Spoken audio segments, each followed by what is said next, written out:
All right, so today we're going on a deep dive into the work of a philosopher named Samuel Clarke. We're going to be tackling metaphysics, ethics, even some Newtonian physics. It should be a really interesting one, I think. Yeah, I'm excited for this one. Yeah.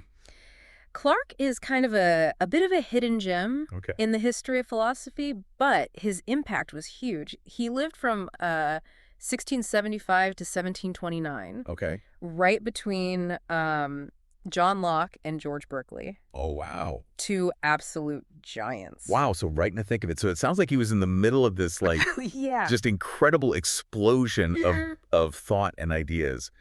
But he wasn't just like an ivory tower philosopher, was he? No, absolutely not. Yeah. Clarke was very involved in defending both natural and revealed religion. Okay. He was even chaplain to Queen Anne for a time. Wow. But here's a fun fact for you. Clarke was the author of the standard physics textbook, Wow. used in England and the American colonies for decades. The standard physics textbook. Yes, Really? I would not have pegged a theologian for a physics textbook writer. I know. It's surprising. So what was it about physics that drew him in? Well, Clarke was a huge champion of Sir Isaac Newton's work. Okay. He saw in Newtonian physics a reflection of a powerful and active God, a universe governed by laws and order, not chaos and randomness. Okay, so we're talking about a universe where, the planets don't just randomly spin off into the void. Right. Yeah, and atoms don't just decide to like dissolve on a whim. Exactly. I can see how that would appeal to someone who is deeply invested in the idea of divine order. Exactly. So for Clarke, Newtonian physics provided a framework for understanding the universe Okay. as a manifestation of God's design and ongoing activity. So God's not just setting things up and then walking away. Right. Okay. And this is where his concept of anti-naturalism comes in. Hmm. He believed that matter itself was passive, Okay. incapable of moving or even existing on its own. It needed this constant input, of divine energy, if you will. So Yeah. So if I'm following you correctly, Clarke believed that without God actively holding everything together, the universe would basically just It would just fall apart. disintegrate. Yeah, it would just disappear. Exactly. For Clarke, God wasn't this watchmaker who set the universe in motion and then stepped back. Okay. He was constantly involved, ensuring this stability and coherence of the cosmos. So this leads us to one of his most famous arguments, Yes. his attempt to prove the existence of God, Through pure reason. the a priori argument. Yes. So for those of us who aren't philosophy experts, maybe could you break that down a little bit? Sure. We're talking about proving something using logic alone. Right, Yeah. exactly. Clarke starts with this very simple observation. Something exists. Okay. Right. We exist, the world exists, the universe exists. Sure. From this, he argues that something must have always existed Okay. because you can't get something from nothing. Makes sense. So Mhm. how do we get from something has always existed to that something is God? Right. That's where this principle of sufficient reason, or PSR, comes in. Okay. This principle essentially states that everything that exists must have a reason Oh. or explanation for its existence. Okay. Clarke argued that a being with the attributes that we associate with God, independence, eternity, necessity, Okay. is the only sufficient explanation for the existence of the universe. Okay. So in a sense, Clarke is saying our very existence points towards something much bigger than ourselves. Right. Something that has always been and always will be. Exactly. It's a dizzying thought. Yes, it is.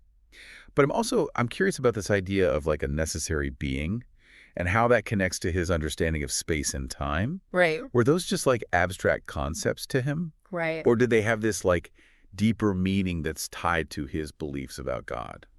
That is a great question. And it leads us to one of the most fascinating and admittedly challenging parts of Clarke's philosophy. Right. He didn't just see space and time as like background elements. He saw them as like fundamental realities. Yeah. And their existence was directly dependent on God. Oh, okay. So we're going to need to unpack that, I think. Yes, we will. Because it's hard to imagine space and time as existing without the stuff that fills it. Right. So for Clarke, space and time weren't just like the stage upon which the cosmic drama unfolded, They were like these fundamental aspects of reality, like attributes of God, if you will. Okay. And this meant that they existed independently of any objects or events within them. Okay. I'm going to need you to unpack that a little bit. Sure. Because it's hard to imagine space and time as existing without the stuff that fills them up. So how did he justify that? How did Clarke justify that idea? Well, he argued that space and time are necessary preconditions for the universe to make sense. Okay. Like, imagine trying to describe the location of an object without any reference to space or the occurrence of an event without any reference to time. It becomes impossible. Yeah, I see what you mean. It's like, yeah, it's like trying to describe a dance Right. without mentioning the stage or the rhythm. Exactly. Yeah. Okay. So if space and time are these like fundamental realities, Right. how did Clarke reconcile that with God's omnipresence? Right. Like if God is everywhere, does that mean that God is like inside space and time? Well, that's where Clarke breaks from traditional theological views. Okay. He rejects this idea of God existing outside of space and time, There. as if they were some sort of separate container. Yeah. Instead, he argued that God is substantially present in all of space and time. Okay. Remember, for Clarke, matter is passive and it can't move itself. Right. And so God's constant presence is essential for the universe's continued existence. So we're not talking about a distant God who created the universe and then stepped back to kind of observe. Yeah. Clarke's God is intimately involved, constantly sustaining, upholding the very fabric of reality. Exactly. Okay, so this leads kind of to a question about miracles then. Right. Were they just God tinkering with the cosmic machinery? Yep. Or did they have like a deeper significance? Well, Clarke's view of miracles is directly tied to his understanding of God's continuous activity in the universe. Okay. He saw miracles as events that deviate from the usual course of nature, but here's the crucial point.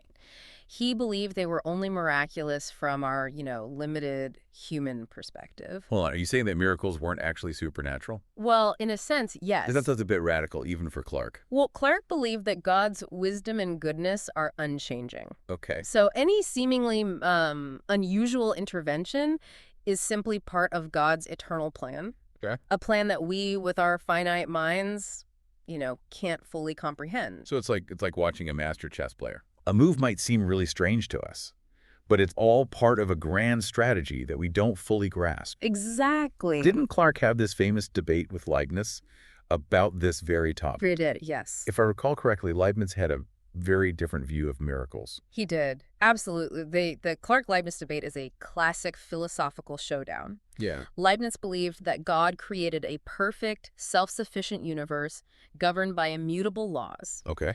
He saw miracles as disruptions to this perfect order, almost like patches that God had to apply to, fix unforeseen problems. So for Leibniz, a truly perfect God wouldn't need to perform miracles. That's right. It'd be like that master chess player who had planned every move flawlessly from the start. Exactly. And so there'd be no need for sudden changes in strategy. Exactly.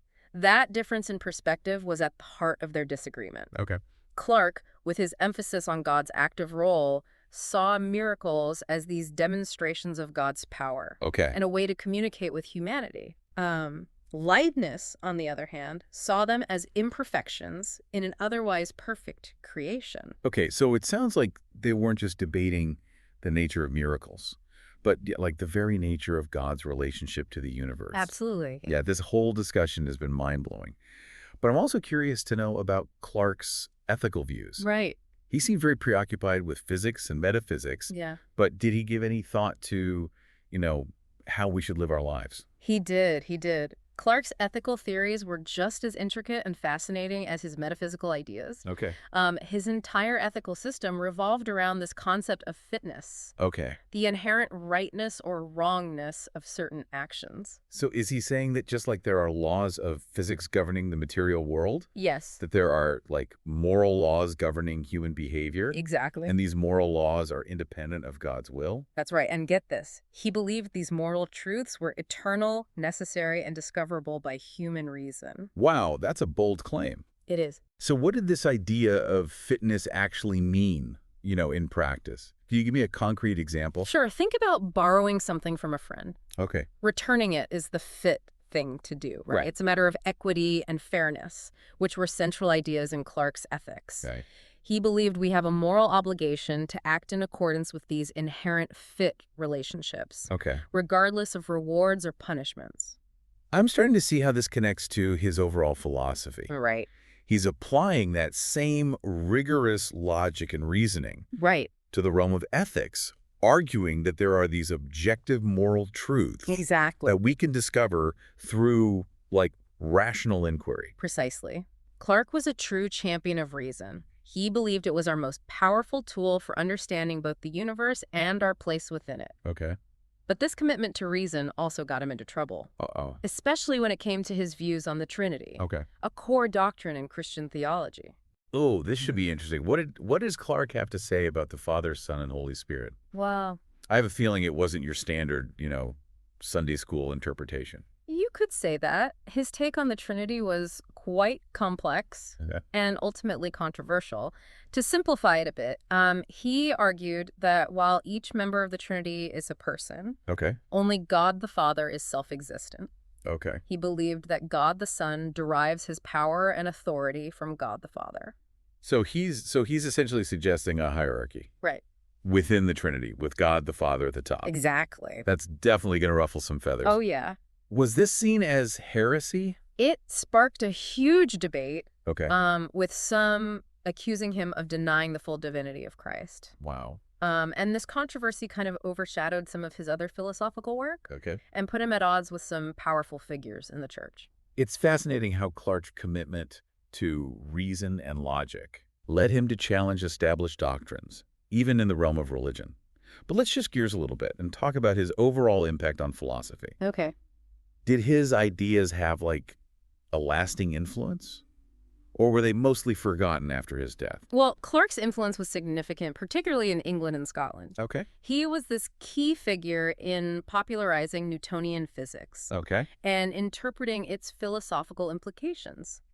His work laid the groundwork for many of the debates about science, reason, and religion that continued throughout the 18th century. So he was kind of like this bridge between the scientific revolution and the Enlightenment. Exactly. He helped people grapple with the implications of these, new discoveries and new ideas and how they fit into this broader understanding of the universe. Yes, And our place within it. that's a great way to put it, yeah. Clarke was grappling with these massive shifts in thinking, trying to reconcile this new scientific worldview with these traditional theological beliefs.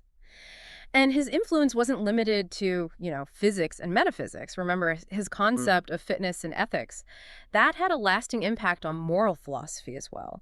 Thinkers like Richard Price and even David Hume engaged with Clarke's ideas, sparking these debates that continued for generations. So even though, Clarke may not be a household name today, his fingerprints are kind of all over the history of Western thought. Yeah. He was wrestling with some of the most fundamental questions about existence. And those questions, they never really go away, do they? No, they don't. And that's why Clarke is still relevant today, He reminds us that philosophy is an ongoing conversation, Yeah. a constant process of, questioning, exploring, and refining our understanding of, ourselves and the universe.